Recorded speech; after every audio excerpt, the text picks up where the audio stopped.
Hi, Thomas. I'm Kate from WotSeries. Thank you so much for taking Okay, time with us today. thank you for all the lovely things you guys are writing about episode 4. It's been really nice reading your stuff. It's been lovely watching it, and bringing something to life that the five of us have been reading for decades. So thank you so much for that. So my first question is, episode 3 and 4 are both excellent and also very different, with the broader focus on all of the plots in episode 3, and then the closer focus on Ruidian and the lore there in episode 4. How did you vary your approach as a director to those two episodes? Um, I mean, I think episode 3 is a step into the darker realms of the show. Absolutely loved being able to introduce Samael and Raven and start the show off like, excuse me.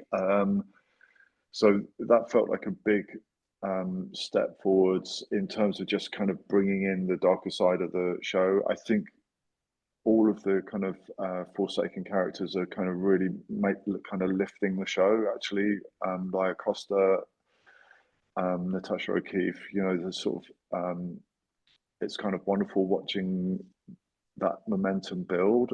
And I love working with all of those actors. And Natasha, I've wanted to work with for years. So bringing her into the show last season was kind of a thrill for me. I really think she's a wonderful actor. And I've worked with her again on a film last year as well. So um, she's fantastic. And then, yeah, so the episode 3 feels like it's got quite a few iconic moments kind of Mhm. snuck away in there, like the kind of the moment with Matt and Gawain and Galad. Um, I love it. so another actor that I love working with, Donal. So it's just amazing to do that episode, but all the while, in the back of my mind, while we were doing episode 3, episode 4 is kind of um, playing on my mind, and Mhm. we were actually shooting the city of Ruidian at the same time. So we were kind of working on everything that happens within the smoke-filled city is all shot on a stage in Prague. Okay. And so we filmed that on the big stage at the Barrendorf, and it was a real um, jigsaw putting it together. We didn't have it. There wasn't really a Ruidian set. It was kind of suggested, and it was suggested through the smoke, but it was different set pieces like the tree and the rings, and the columns and the statues. So it had sort of 4 or 5 or 6 different versions of itself. Mhm. And so I was just constantly going off and shooting that with David Luther and working with Yosha, trying to build the connections between the characters, the linking moments that he experiences in the columns that then play out with the characters. So we were in our own little world going, well, if what about if he does this and then he touches the floor and then we could then start, it's like we were trying to work out physical connections between scenes that none of which had been shot.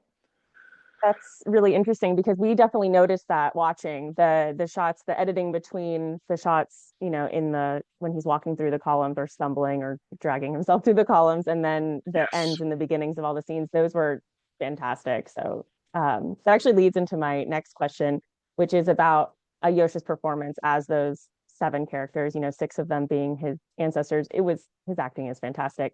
What was the collaborative process though between you two, or a little bit more? You kind of talked about it a little bit. That you guys brought to that, bringing the history of the IEL to life in such a convincing and very emotional way for us. Oh, thank you. Well, Joshua and I um, got on really well doing season 2. We only did the scenes in the sanatorium.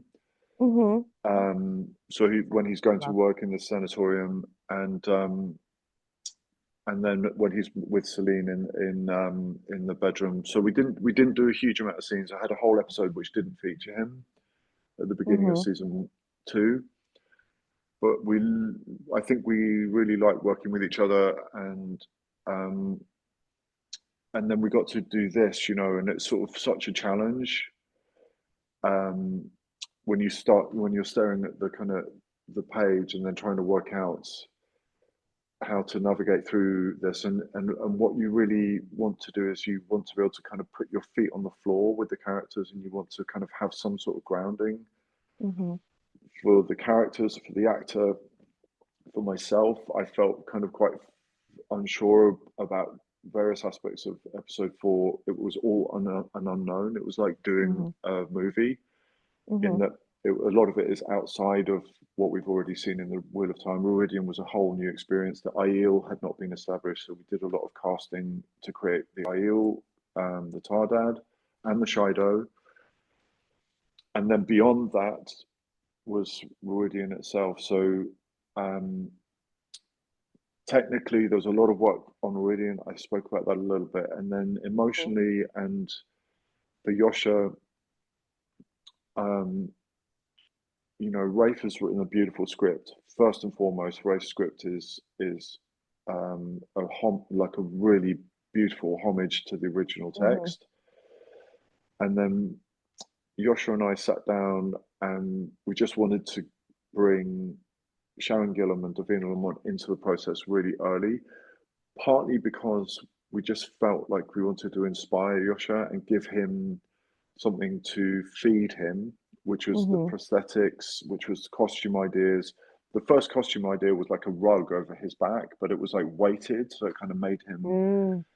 double down. So it was like, Sharon's initial ideas were like sketches, but they were connected to a lot of work that was going on behind the scenes, which was about the history of the Aiel and Mm-hmm. trying to help the viewer ultimately understand that we're doing what we're doing for a reason, that we're showing these splits and these kind of big historical moments, but you know, without it wanting to be a dry history lesson.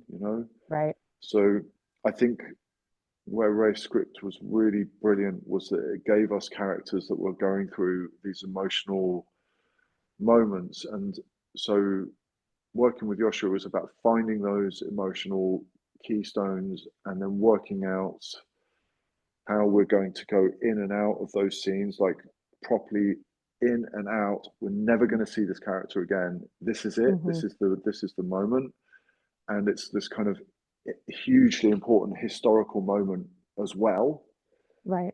But you've got to care for Janai and young Aiden. You have to like care for them. You have to feel their feet, that they've lost someone and that they're still going to carry on, that he's going to keep his oath, Right. Well, the So, hat was a really nice touch. I don't know who yeah, decided on keeping the hat, but that was one of the things I noticed. I call them watchers with like an O, but people who are show onlys, they noticed that continuity and it really came through. And we loved episode 4. I think it will go down as there's so a many favorite. of those. Oh, Oh, I it's can't wait to great. go I look mean, for more. there's So, so many little kind of linking things, and we wanted there to be more. We wanted there to be Jordan, and we wanted, mhm, Chan in that. We wanted the other Chan. It's like this. right. There's even more in the book. Maybe we'll. Who knows? Hopefully, but I'd love to kind of finish all of the steps of the journey. Um, Yes. Yes. Well, thank you so much for your time. I know we've run out of time, and I just want to say Thanks, thank you Kate. Thanks for for this all of the and stuff you've for been your hard work. writing. I'm so appreciative of the things you've been writing. Oh, It's we're very excited that you read it. And season 2, episode 2 might also be like one of my favorites of the whole Oh, series. bless you. So thank you so much for that. Have a really lovely day. Thank you.